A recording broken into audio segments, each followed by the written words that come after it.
So if you're trying to classify igneous rocks, there's this chart here, but I want to go into really understanding how rocks work. So we're going to go into the chemistry of it. Now, this is the dark minerals because there's a lot of iron and magnesium in it, and these are the lighter minerals that don't have so much of the heavy metals in there. Now, these are the in-between, so they're sort of the grey, so we'll just get rid of those. So that's like the andesite, scoria, and diorite. So the obsidian and pumice are super quick cooling, and these ones are just the typical rocks, the slow cooling. So these minerals are the same, but these are the slow cooling crystals, so they're so fine you can't see them. You could look under the microscope with a thin section, same with the basalt. And these dark minerals are hard to differentiate because they're all black. So for that reason, I'm just going to focus on this. And to understand this, it's not just about the classification. You have to go to Bowen's reaction series. And because to use the chemistry, I've called it my version because I found if I go to a chemistry level, everything then starts to make sense rather than the memorization, and then you can understand it. Now, the first thing I did notice was they always say the feldspar crystals cool first. And in the last video I just did, you could see that the feldspar crystals actually were the ones that went into the basalt. And that makes sense because the basalt would have cooled, and then as the rest of these minerals formed, they couldn't get into the basalt because the basalt already hardened by then. And so that's the enclave actually helps you understand this mineral assemblage line here. And so if you look carefully, you'll see that the largest crystals are always the feldspar ones. They're the ones that started to cool first. And it's a little harder to tell whether the biotite, muscovite, quartz are what the size of those are. I think the only thing, the clear thing you can see if you get a range of quartzes is that the pink feldspars always seem to be the largest. And so that makes sense in order of cooling. So the next thing you really need to see here is that you always see the similar minerals combined together.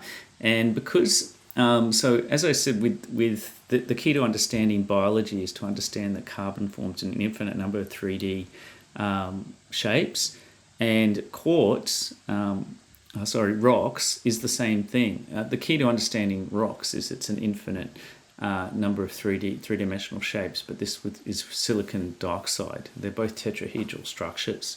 And so what you're going to see with olivine, with these assemblages as they cool, because silicon dioxide is light, the higher number of heavy metals there are, where are we with the basalt or the gabbro, because they have higher percentages of heavy metals, when they form, they sink and they go to the bottom, they're more dense. And because this is a higher percentage of the double-chained and sheets and tectosilicates, they contain a lot more silicon dioxide than heavy metals, so they're lighter and they rise to the top and they're cool, and that's why there's light continental crust and heavy oceanic crust.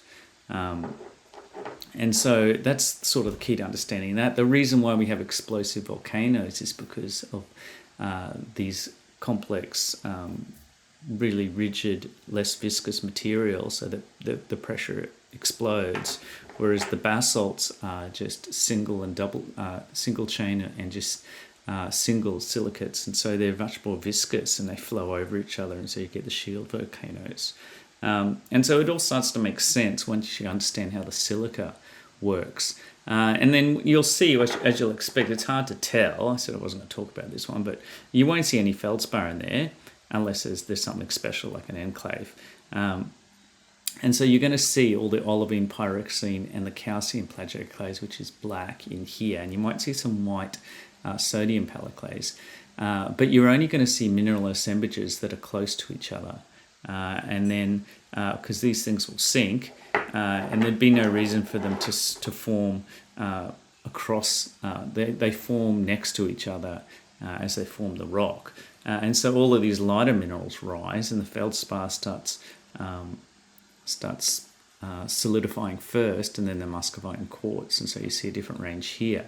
Now, when you're on the intermediate range, you'll see this is a mixing, so it's a greyish So the silica level is halfway in between a basalt and a rhyolite, or a gabbro and a granite. And you can see that the pyroxene are sort of blocky. The amphiboles are long, these long, you can see them here, these long elongated ones. And the biotite is the sheets. And the only thing you can clearly make out here is amphibole, and the fact that it's got a sort of white greyish tint to it. So it's a mixture between basalt and a granite, I'm going to call it. And so that mixture also makes sense in that it's halfway in between. In this mineral assemblage. All right, and so you can bring it all back, and it helps you understand how it formed and what sort of rock it is by looking at which minerals solidified first, in which order and which combination.